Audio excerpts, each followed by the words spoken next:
Un homme a découvert quelque chose d'étrange lors de son expédition. Il y avait quelqu'un tenant une lampe, immobile à l'entrée de la grotte. Pour comprendre cette scène étrange, l'homme a décidé d'entrer et d'aller voir. Cependant, à peine arrivé à l'entrée, c'était comme si une force mystérieuse bloquait son chemin. Il ne pouvait que tendre courageusement la main pour vérifier et a découvert que l'air à l'entrée semblait avoir une qualité tangible, comme un mur d'air invisible devant lui. Pourtant, Marc n'avait pas peur et voulait toujours comprendre la personne tenant la lampe. Mais quand Marc est arrivé devant, il a remarqué que le porteur de lampe, auparavant immobile, bougeait en fait lentement, et à mesure qu'il avançait, la vitesse de mouvement augmentait.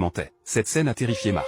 Le porteur de lampe avait-il une capacité particulière? Alors qu'il était encore perplexe, il a remarqué une autre scène étrange derrière lui. Quand il était entré, c'était une journée ensoleillée, mais maintenant, cela ne cessait d'alterner entre clair et sombre. Ensuite, un appel à l'aide est venu de la direction du porteur de lampe. Marc a été tellement effrayé par la scène qu'il s'est enfui directement. Mais à sa grande surprise, dès qu'il est sorti, il a découvert qu'il faisait déjà nuit. Cela rendait Marc encore plus confus. N'était-il à l'intérieur que depuis quelques minutes? Sans avoir le temps de réfléchir, Marc ne pouvait que fuir désespérément. Mais arrivé à sa voiture, il a découvert qu'elle était déjà couverte de lianes après seulement quelques minutes, et la batterie était à plat quand il a essayé de démarrer. Impuissant, il ne pouvait que sortir et vérifier, pour trouver la voiture de ses amis garée non loin. À ce moment-là, il a finalement réalisé que quelque chose n'allait vraiment pas. Ce n'est qu'en arrivant à la voiture et en vérifiant le sac à dos de son ami qu'il a confirmé que ses amis étaient sûrement venus le chercher. Maintenant, il n'avait plus de chemin de retour et ne pouvait que retourner dans la grotte pour retrouver ses amis. Il a même jeté des bâtons lumineux au sol pour éviter de se perdre dans la grotte inconnue. Étrangement, les bâtons lumineux flottaient dans les airs, ce qui a grandement choqué Marc. Tout cela était trop absurde. Au moment où il allait les toucher,